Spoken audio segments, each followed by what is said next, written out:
اینا از بین برن بین یکدیگر جنجال کنن. گفت تو برو یک چوک پست مرکب، یعنی پست خر، نعوذ بالله، دور شرافت مسجد و جماعت بیار.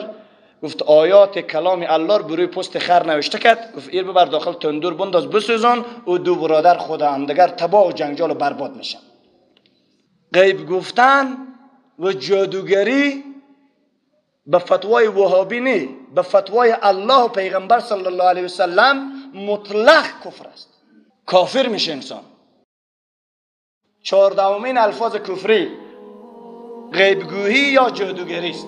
زیاد شنیده که الله جل شانه وقتی که منافقین و مرتدین به ام المؤمنین عایشه صدیقه رضی الله عنها، مادر همه مسلمان ها، تهمت زدن که این زن زانیه و بدکاره است معاذ الله، رسول الله صلی الله علیه و سلم خیلی غمگین شدن، پریشان شدن. تا 16 آیه در سوره نور سپاره 18 به پاک دامنی ام المؤمنین عایشه صدیقه رضی الله عنها نازل نشد. رسول الله صلی الله علیه و سلم غم و اندوه و پریشانی رو برطرف نشد، به صورتی که مطمئن بودن که زن پاک است. الله چی میگه؟ پیامبر غیب نمیدانه. سرکا شیشته کتابک داره و تسبیح بشی گذاشته و چشمای هم سرمه کرده، ریش و مندیل هم داره مزخرف. بیا فال ببینیم. باز جوانا، بیشتر جوانا به سرطان سرکار است، جوانا و خواهرها.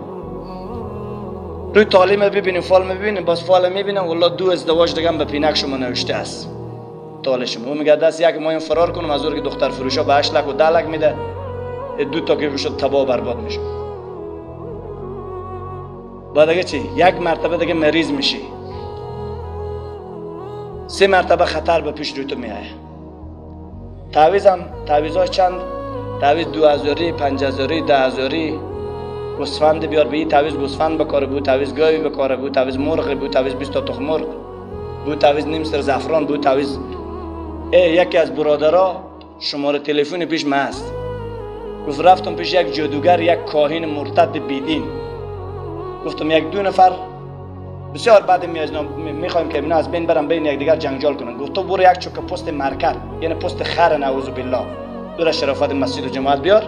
گفت آیات کلام الله رو بروی پست خر نوشته کرد. گفت ایر ببر داخل تندور بنداز بسوزان و 2 برادر خود همدیگر تباه و جنجال و برباد میشه. شقاق و نقاق و مخالفت ما بین اینا شروع میشه. غیب گفتن و جادوگری به فتوای وهابی نه، به فتوای الله و پیغمبر صلی الله علیه و سلم مطلق کفر است. کافر میشه انسان. این بیدینا امروز سر بازارها زیاد شدن. مردم پیش هندو میره، پیش سیک میره. مسلمان اگر تعویض از کار میده چرا کابل بانگ نمیزنه؟ چرا عزیزی بانگ نمیزنه؟ اگر تعویض از کار میده چرا وکیل پارلمان نمیشه به ذریعه تعویض خود؟ چرا وزارت نمیگیره که جنجال هر روز بسره؟ با 50 روپیه 20 روپیه تو خاک سرک میخورد داخل پیاده روی شیشته است بدبخت گمراه. رسول الله صلی الله علیه و سلم میفرماید جایزه و خدمت و محبت به جادوگر چیست؟ که سر مثل سرت حیوان بره قدم بکنه، به شرطی که نظام اسلامی باشه. اما تو قاضی وقت حکم کنه کل جادوگرا جمع کنن به یک جای، به سلوخی و قصابی حدود الله و امر الله رو سر جاری کنه. الحمدلله به داخل 14 سال یک فعالیتی که حکومت افغانستان کرد، یک مقدار بعضی جادوگرا رو جمع کرد. نه باز حالا نه وقتا پس پیدا شدن نماینده‌های آمریکا و یهود. با زنها بدبخت میره به خانه ها، اکثر جاها به اطراف اکناف این طرف این رقم است. دختر میره جناب پیر صاحب مبارک، مرشد صاحب اونجا شیشته، با مرشد صاحب مبارک چی میگه؟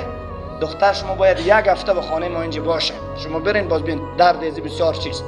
بعد از 1 هفته بیا که امرون حامله دار رو کنم به خانه تو، امرون خوب درست صحیح میشه. بی غیرت، ننگ دوری، غیرت دوری. رسول الله صلی الله علیه و سلم فتوا میده که به والله قسم به خانه‌ای که یک زن نامحرم باشه، دوم مرد باشه، سومی اون شیطان است، قطعا درست نیست. با کدام دین آمده که ملا محرم زن است، آقا محرم زن است، شیخ محرم زن است؟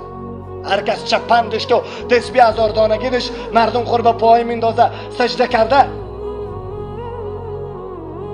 زن خو خانم خورم میبره پیش نعوذ بالله، 1 هفته میگذاره بچه. بیخبری از اسلام به این سرحدی. 14مین الفاظ کفری غیب گفتن و جادوگری است. و یا کسی که جادوگر مطلق کافر و کسی که به جادو عقیده هم بکنه معاذ الله از اسلام خارج میشه. دوستای عزیز، ما چیکار کنیم که از این اعمال پاک بشیم؟ ما باید وقت بدیم به دین الله، ما باید به ترجمه کلام الله وقت بدیم. امروز قرن 21 است. دین خواب و خیال مبهم نیست. والله خواب دیدم که دینی هست، دیندارم. نه، دین خیالی نیست. اسناد پرسان کن، اسناد پرسان کن از هر دعوتگر، از هر عالم اسناد پرسان کن. اکثر قصه های هندوها و مسیحی ها به نام دین عمل میشه. نعوذ بالله. امیت میراثی مونده، عمل کرده رایسته.